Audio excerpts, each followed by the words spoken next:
So I want to start by offering you a free, no-tech life hack. And all it requires of you is this, that you change your posture for 2 minutes. But before I give it away, I want to ask you to right now do a little audit of your body and what you're doing with your body. So how many of you are sort of making yourselves smaller? Maybe you're hunching, crossing your legs, maybe wrapping your ankles. Sometimes we hold on to our arms like this. Sometimes we spread out. I see you. So I want you to pay attention to what you're doing right now. We're going to come back to that in a few minutes, and I'm hoping that if you sort of learn to tweak this a little bit, it could significantly change the way your life unfolds. So we're really fascinated with body language, and we're particularly interested in other people's body language. You know, we're interested in, like, you know, an awkward interaction, or a smile, or a contemptuous glance, or maybe a very awkward wink, or maybe even something like a handshake. Here they are arriving at number 10, and look at this lucky policeman gets to shake hands with the President of the United States. Oh, and here comes the Prime Minister of the... No.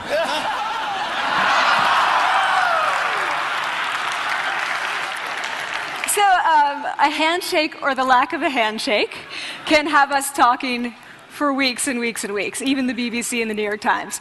So obviously, when we think about nonverbal behavior or body language, but we call it nonverbals as social scientists, it's language. So we think about communication. When we think about communication, we think about interactions. So what is your body language communicating to me? What's mine communicating to you? And there's a lot of reason to believe that this is a valid way to look at this. So social scientists have spent a lot of time looking at the effects of our body language or other people's body language on judgments. And we make sweeping judgments and inferences from body language. And those judgments can predict really meaningful life outcomes, like who we hire or promote, who we ask out on a date. For example, Nalini Ambady, a researcher at Tufts University, shows that when people watch 30-second soundless clips of real physician-patient interactions, their judgments of the physician's niceness predict whether or not that physician will be sued. So it doesn't have to do so much with whether or not that physician was incompetent, but do we like that person and how they interacted? Even more dramatic, Alex Todorov at Princeton has shown us that judgments of political candidates' faces in just 1 second predict 70% of US Senate and gubernatorial race outcomes. And even, let's go digital, emoticons used well in online negotiations can lead you to claim more value from that negotiation. If you use them poorly, bad idea, right? So when we think of nonverbals, we think of how we judge others, how they judge us, and what the outcomes are. We tend to forget, though, the other audience that's influenced by our nonverbals, and that's ourselves. We are also influenced by our nonverbals, our thoughts and our feelings and our physiology. So what nonverbals am I talking about?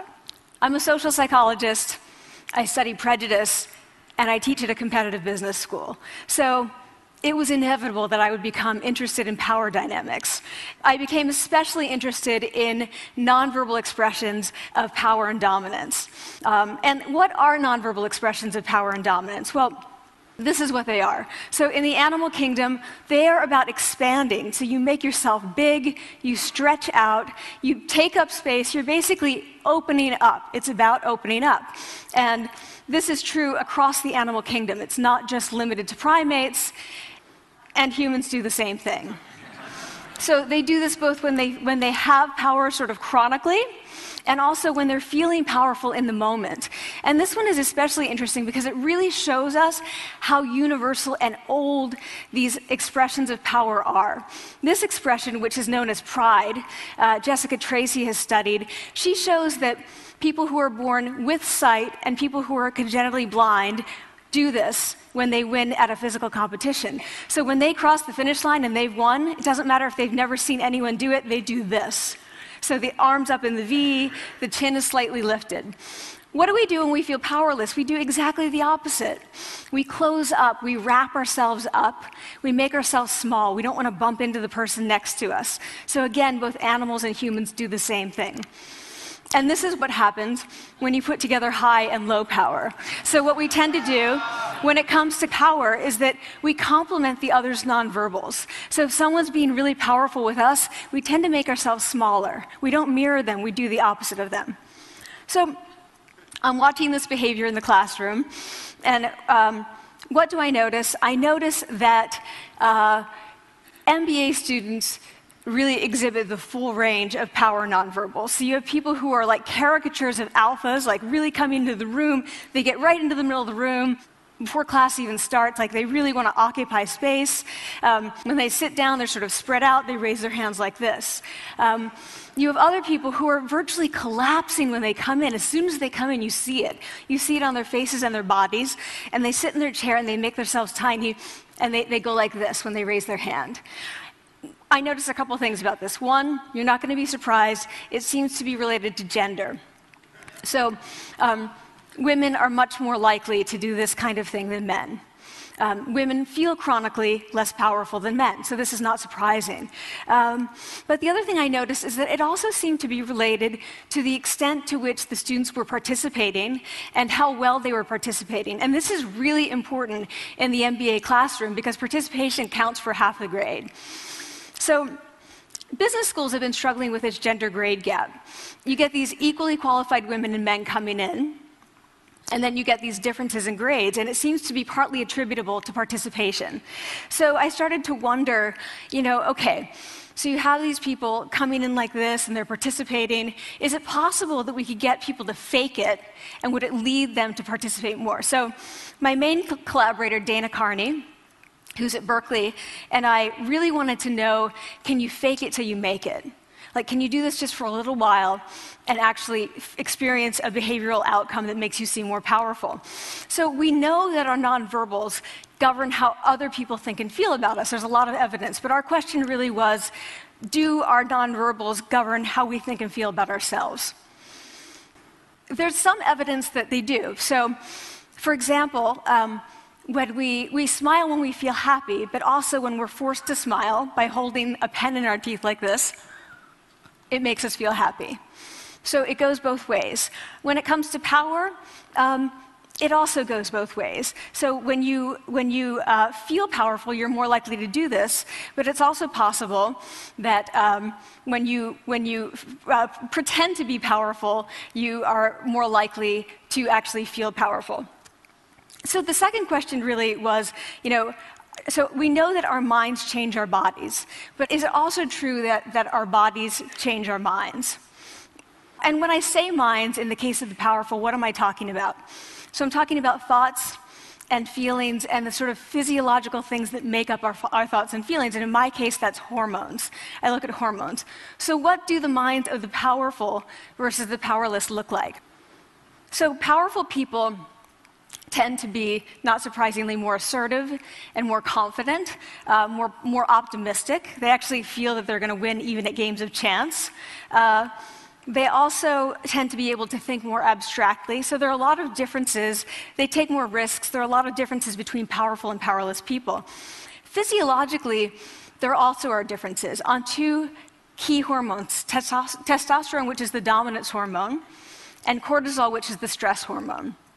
So what we find is that high-power alpha males in primate hierarchies have high testosterone and low cortisol. And powerful and effective leaders also have high testosterone and low cortisol. So what does that mean? When you think about power, people tended to think only about testosterone because that was about dominance. But really, power is also about how you react to stress. So do you want the high-power leader that's dominant, high on testosterone, but really stress reactive? Probably not, right? You want the person who's powerful and assertive and dominant, but not very stress reactive, the person who's laid back. So we know that in primate hierarchies, if an alpha needs to take over, if an individual needs to take over an alpha role sort of suddenly, within a few days, that individual's testosterone has gone up significantly and his cortisol has dropped significantly.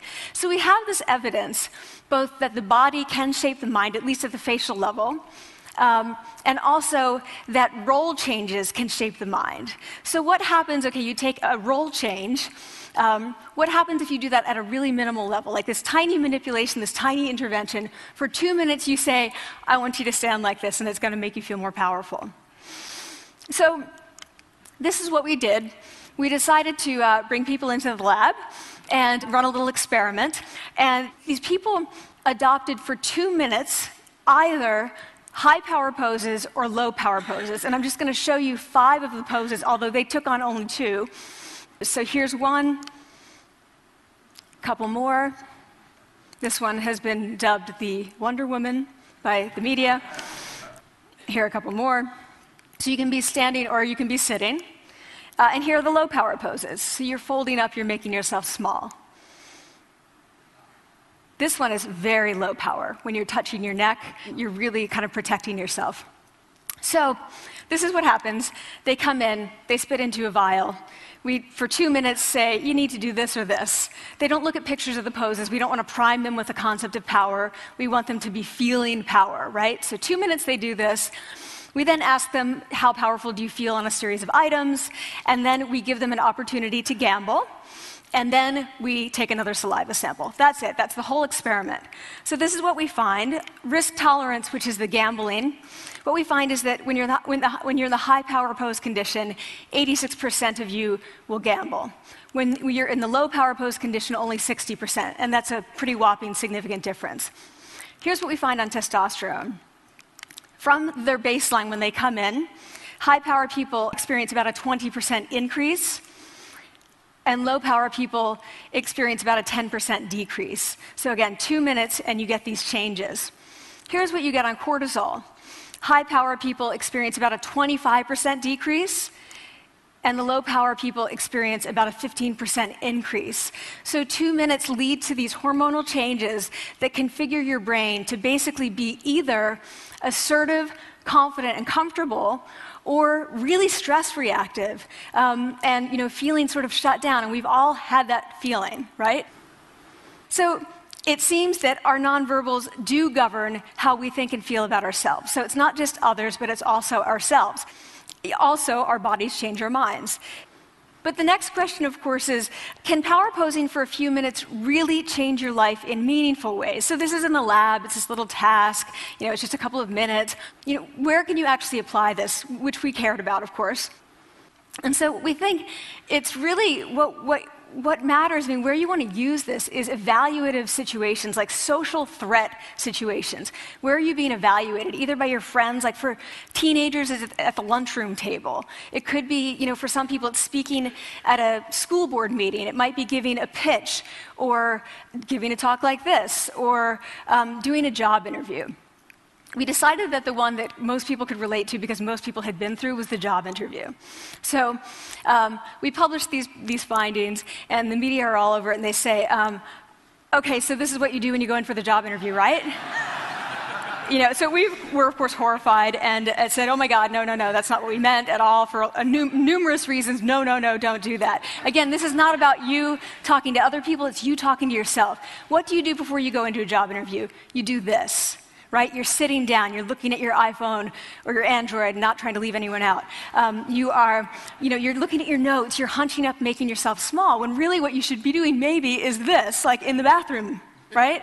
Do that, find 2 minutes. So that's what we want to test, okay? So we bring people into a lab, and they do either high or low power poses again. They go through a very stressful job interview. It's 5 minutes long.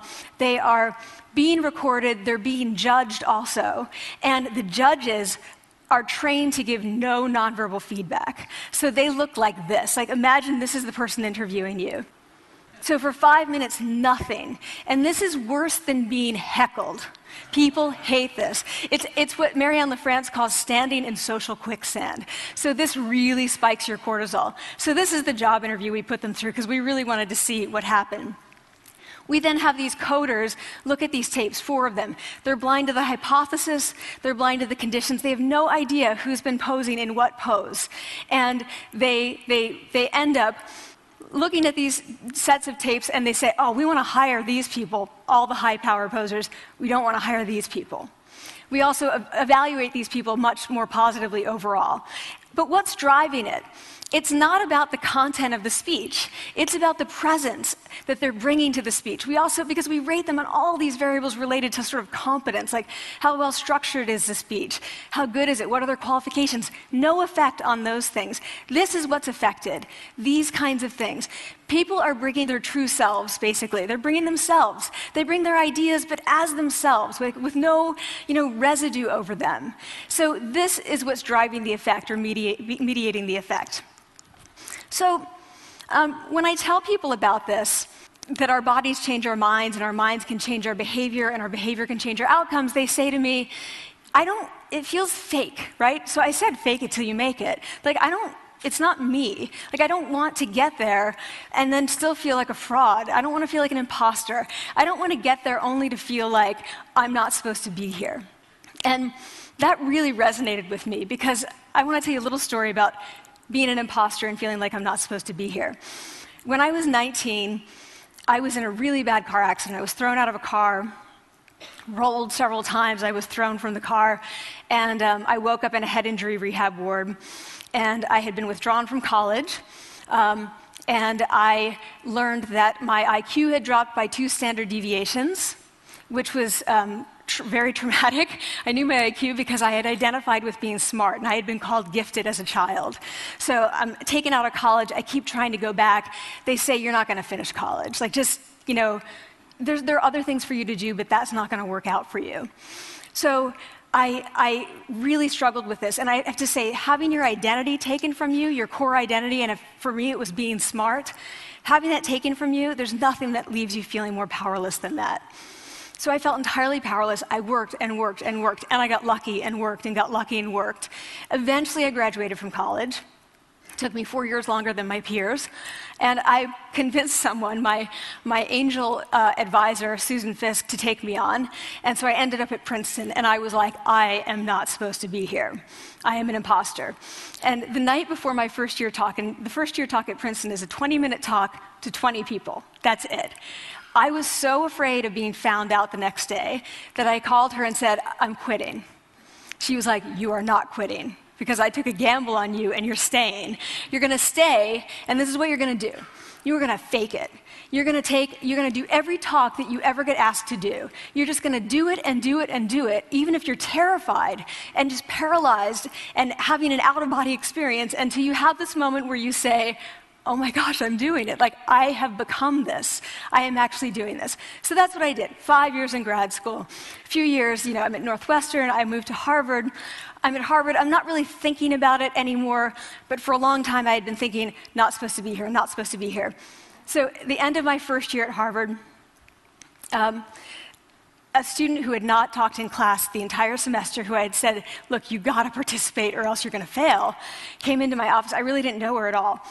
And she came in totally defeated, and she said, I'm not supposed to be here.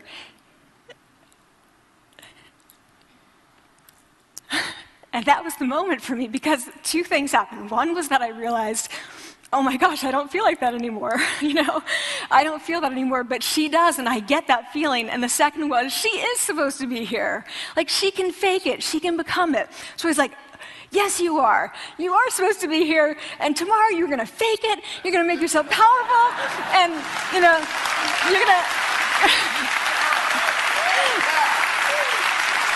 and you're going to go into the classroom, and you are going to give the best comment ever, And she gave the best comment ever, and people turned around, and they were like, oh my God, I didn't even notice her sitting there, She comes back to me months later, and I realized that she had not just faked it till she made it, she had actually faked it till she became it. So she had changed. And so I want to say to you, don't fake it till you make it. Fake it till you become it. It's not do it enough until you actually become it and internalize. The last thing I'm going to leave you with is this. Tiny tweaks can lead to big changes. So this is 2 minutes. 2 minutes, 2 minutes, 2 minutes. Before you go into the next stressful evaluative situation, for 2 minutes, try doing this in the elevator, in a bathroom stall, at your desk behind closed doors. That's what you want to do. Configure your brain to cope the best in that situation. Get your testosterone up, get your cortisol down. Don't leave that situation feeling like, oh, I didn't show them who I am. Leave that situation feeling like, oh, I really feel like I got to say who I am and show who I am. So I want to ask you first, both to try power posing, and also I want to ask you to share this science, because this is simple. I don't have ego involved in this. Give it away, share it with people, because the people who can use it the most are the ones with no resources and no technology and no status and no power. Give it to them, because they can do it in private. They need their bodies, privacy, and 2 minutes, and it can significantly change the outcomes of their life. Thank you.